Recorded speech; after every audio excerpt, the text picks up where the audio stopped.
देखा मामा, देखा देखा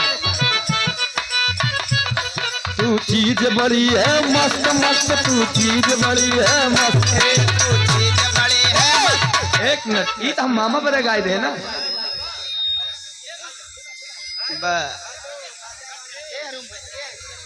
ये पढ़वा आराम एक ही टूट जाइए, एक ही कुर्सी दे देने का, एक ही कुर्सी दे जाए, हरी बैठ जाए।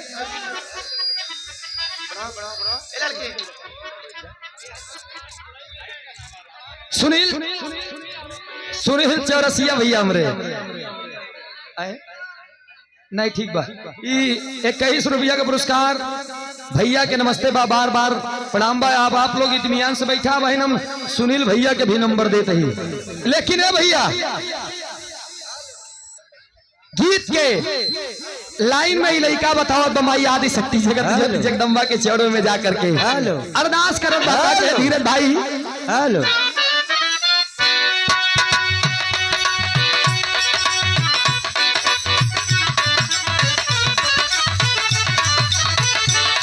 लड़का बताए माई से, मैं हर कई भवानी। बैठाइए भाई, इनको बैठाइए।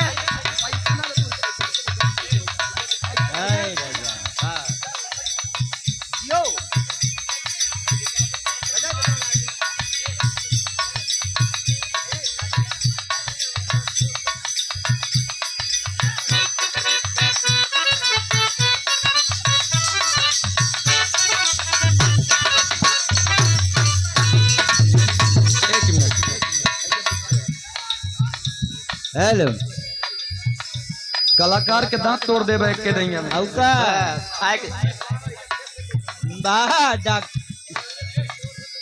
लाइन में बताए लड़का मेरा मामा 500 तो हम लेते, टेंशन ना है। कैसे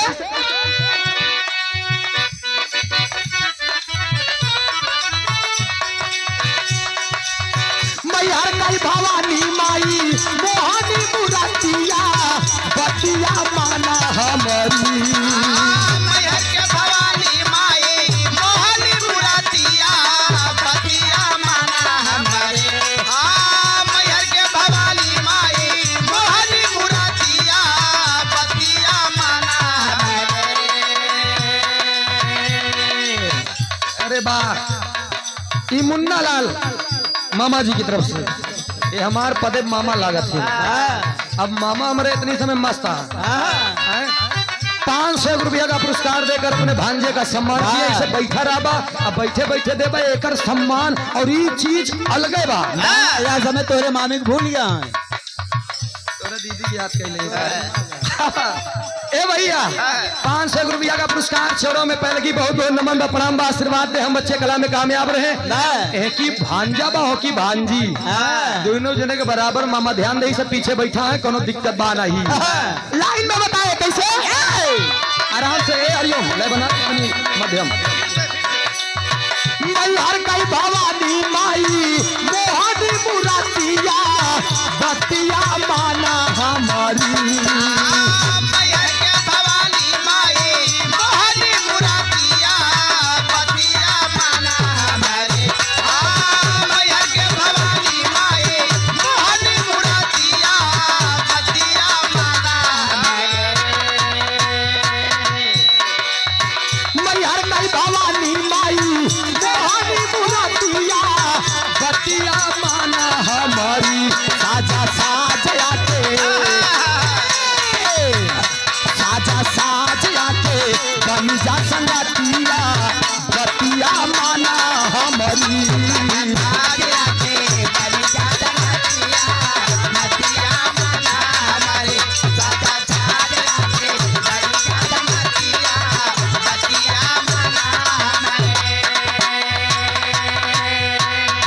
तेरी ज्योति से नूर मिलता है, अरे तेरी ज्योति से नूर मिलता है, गमे दिल को सुरूर मिलता है।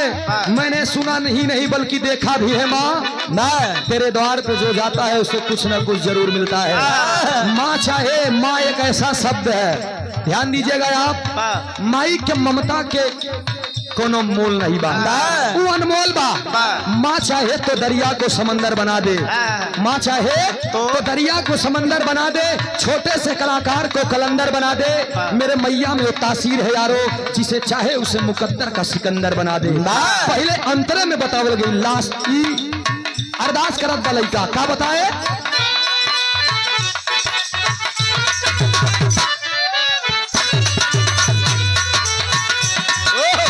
काहे ना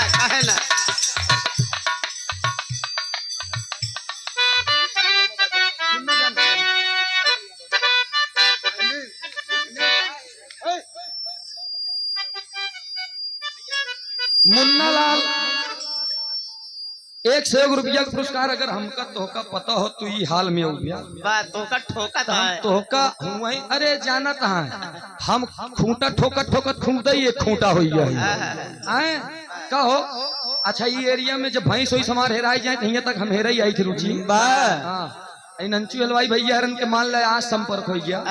एकरे पहले अगर संपर्क हो तो पूछबे करी भैया देखा 8-10 भैंस जाती यहाँ 2-4 पड़वा वहाँ सारे में 3-4 ठियोसर यहाँ 2 लागत यहाँ ध्यान दिया होकर एक जाए तो हर मौसी हैरान रही तब वो हेरे जाए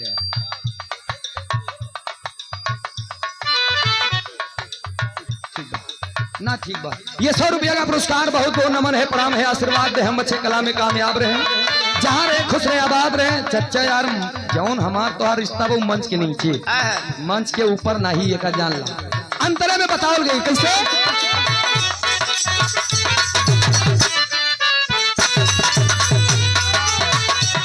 दास का है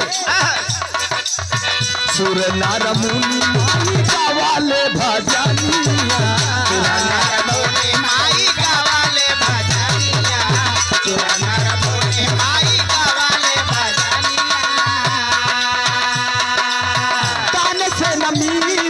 बनैलू नचनिया तन तेरा मीरा के बनैलू जोगनिया तन तेरा मीरा के बनैलू जोगनिया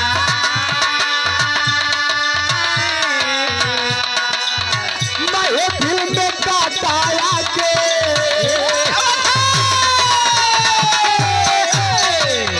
मैं दिल में काटाया के हमारा पतिया मतिया मारी गई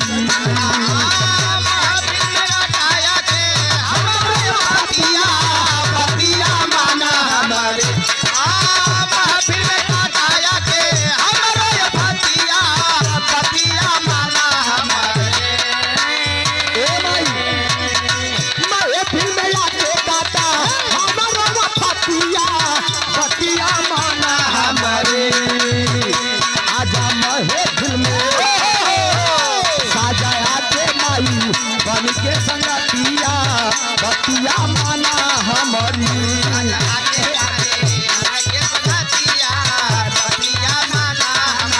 साजा साज लागे बंजा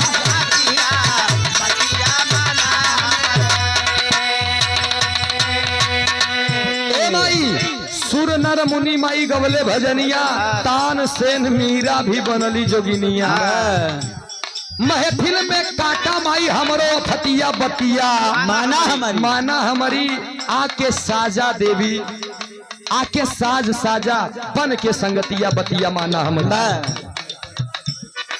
भैया आप लोगन से निवेदन बा हमार बैठ जाबा तो तनी पीछे वाले भैया के दिखाई बैठा हो बैठा आप लोग बैठ जाओ और यूट्यूबर साथी जितने भी आए हुए हैं 1-2 घंटा कार्यक्रम ना हो बैठा। यूट्यूबर साथी से भी निवेदन है कि आप लोग या तो अपन हथियार नीचे पे लिया आइया तो फिर तनी हल्का से पीछे हो कि आप लोग भी बैठ जा इत्मीनान से, नहीं तोहरे लोग के चक्कर में उसट जाता है। हालांकि हम तोका लोग के कुछ कहत ना आई अपन अपन चालू करके खड़ा करके बैठ जा नीचे। मौजीलाल चनौआ से 21 रुपया का पुरस्कार नमस्ते बा प्रणाम बा। और झूसी की धरती से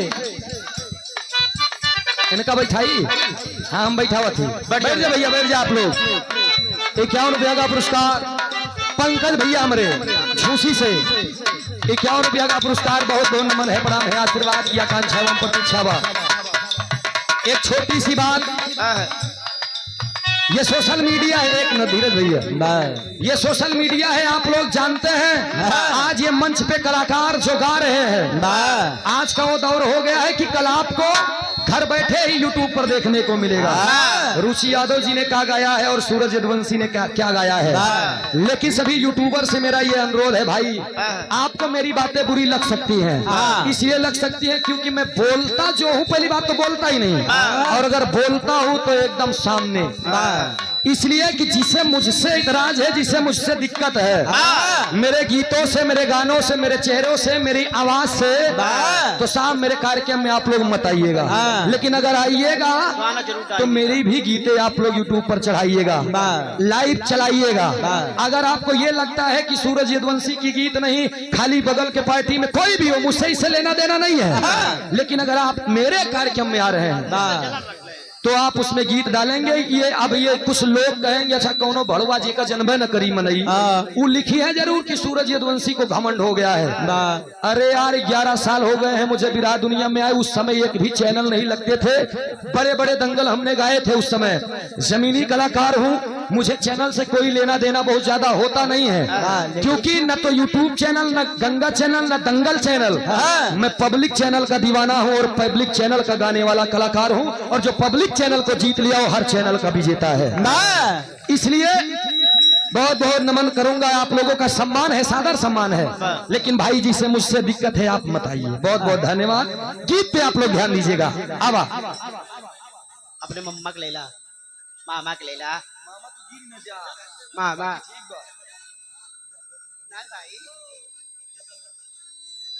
ये बात है। 100 रुपया का पुरस्कार मुन्ना यादव। समय समय समय देखा था ना, 10 मिनट में रुचि नंबर देख बम का न, रुचि कही कि देखा इलाहाबाद में गावत है, आज सूरज अपने होते हैं, इसलिए तनी दोनों कलाकार के देखे चाहिए। 100 रुपया का पुरस्कार, बहुत बहुत नमन है, प्रणाम है, आशीर्वाद की आकांक्षा एवं प्रतीक्षा बा। 1 स्वर से सभी सकल पंच के नमस्ते बा। दूसरे अंतरे में बताओगे लड़का, बताओ तका, आइए।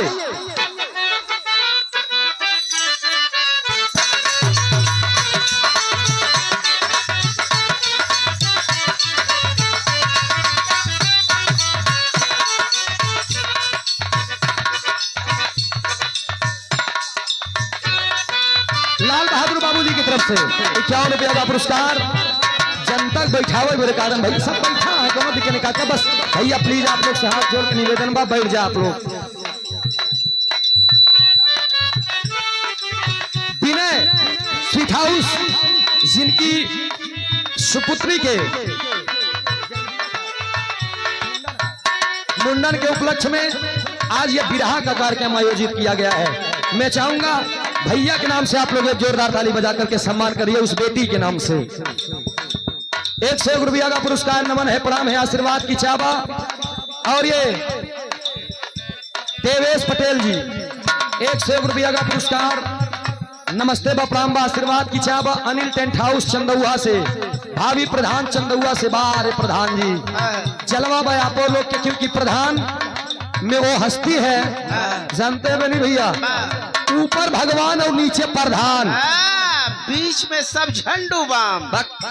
अगर ऊपर वाला चाह ले तो इस धरती पर कोई इंसान गरीब ना हो, और अगर प्रधान जी हरे चाह ले तो गांव के कोनो ऐसा व्यक्ति न रहे जे करे सिर पे छत के साया न रहे। कितना प्रधान लोग गांव के लेटरिन खा जाते हो भैया, गांव के लेटरिन नहीं खाई जाते नो लोग, जेकर नाम आई बा वो कह दई है, सबके ना दई है, समझा। अब तू लोगों नहीं के बदनाम करबा। अरे यार एक जमाना था, कक्षा 7 में हम लोग पढ़ते रहे तो जीके प्रतियोगिता में 26 नंबर पर एक प्रश्न आया था, गांव का प्रथम नागरिक कौन होता है? ऑप्शन 4 विधायक, सांसद, बीडीसी और प्रधान। प्रधान पे हम टिक लगाई दे रहे तो 2 नंबर मिला रहा। 5 साल बीत गया, जब हम इंटर में गए तब एक गाना बाजेला प्रधनवा के रहर में, कोटे दरवा के कोटा में, तब हम जाने की असली विकास अब होत बा। राजू यादव खोवा व्यापारी, अजहरा की धरती से ये सुंदर पंखुड़ियों से गुथा हुआ पुष्पों का हार, 100 रुपया का पुरस्कार, बहुत बहुत नमन है, प्रणाम है भैया के नमस्ते बा। 100 से सभी सकल पंच के नमस्ते बा। शुद्ध खोवा जेका भी ले ले के बाद मिल भैया से मेरे 10-20 रुपया कमे में काम हो जाई। अंतरे में काल के मार साहब कैसे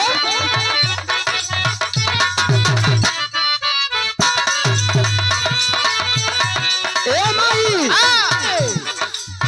सर भासी ले ही आके फेरी ला माला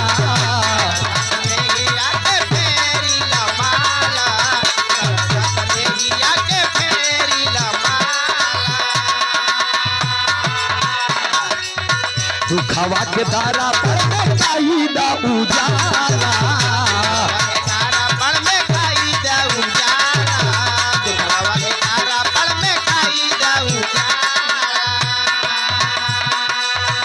आर्य स्वर लाय साजाया के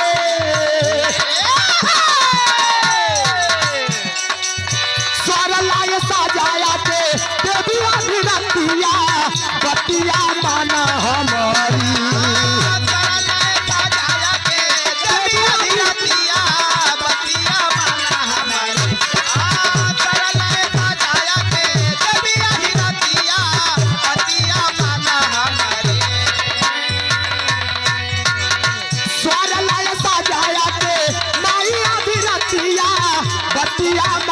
हमारी साजा साजया के बनी जा संगतिया बतिया माना हमारी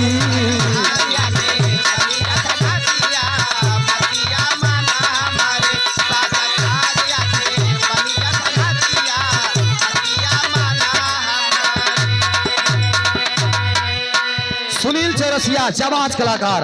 समय रही तो बहन हम सुनील भाई से भी आप लोगों के गीत सुनवा दे। ये बहुत से माया का पुरस्कार सुंदर पंखुड़ियों से गुथा हुआ पुष्पों का हार माई भगवती हर मोड़ पे तरक्की दे। भाई जहाँ रहे खुश रहे आबाद रहे तोरे जज्बा के सलाम बा। इतना ऊंचा मंच बा हमका लोग के चढ़े में दिक्कत होता लेकिन वो किस नहीं ने की से चढ़ के बैठे बहुत दो नमन बसे आशीर्वाद की चावल। लेकिन है भैया माई के वंदना माई के बखान कितना करबा इस सरजमी कम पड़ जाएगा। ध्यान दे आप पूरे सरजमी को आप एक कोरा कागज का टुकड़ा मान लीजिए। जमी पे जितने भी वृक्ष हैं उनको आप कलम मान लीजिए। समंदर के पानी को स्याही मान लीजिए। फिर भी माँ की गाथाओं को लिखेंगे तो ये धरती ये पेड़ और पानी कम पड़ जाएगा दोस्त। अगले हम लास्ट लाइन में ये लड़का एक बात बताओगे दोस्त। इस धरती पर हर इंसान जेकरे जेकरे दुआरे मंदिर हुई एक सोच बतावत हुई आज के जमाने के लोगों को। हर लोग मंदिर पे अगर कोनो कौआ चिड़ई बैठ जाए जो पत्थरे के मंदिर बनवाए ओका 4-6 बल्टी से धौबा करे बाप रे बाप कौआ चिड़ई बैठ गए गंदी हुई है। वो मिट्टी की मंदिर है न वो बोलबे करी न देखबे करी न तोरे कभो जिंदगी में चलबे करी। वो मंदिर बेरे 4-6 बल्टी पानी डाल देबे धोए बेरे साफ करे बेरे। लेकिन जिस मंदिर को भगवान ने आपको दे दिया इतनी निक के मंदिर बोलता हुआ देखता हुआ चलता हुआ खाता हुआ पियता हुआ सुनता हुआ लेकिन एका कभू नहीं साफ करे। यही में मुर्गा ठुसे यहाँ बोकरा ठुसे यहाँ सब जितना मन हो उतना ही ठुसे पड़ा है एका कभू नहीं धोया। वो मंदिर और मंदिर में अंतर बदोश। सत्य को जानो और सत्य को पहचानो। इस दुनिया में माई से बड़ी देवी और बाबू से बड़ा देवता केहू बात है। अगले हम लास्ट लाइन में गुरु घराने के परिचय में कहल गई। आवा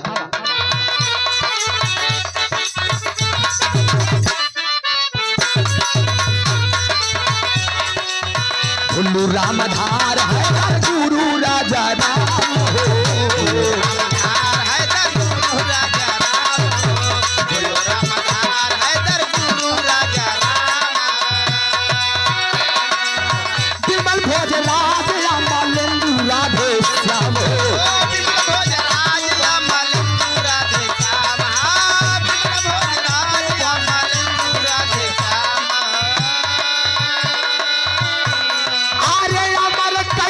सूरज के अरे अमर कईता सूरज के अरे गिरतिया बतिया माना हमारी साजा साज के अरे साजा साज के बन जा संगतिया बतिया माना हमारी।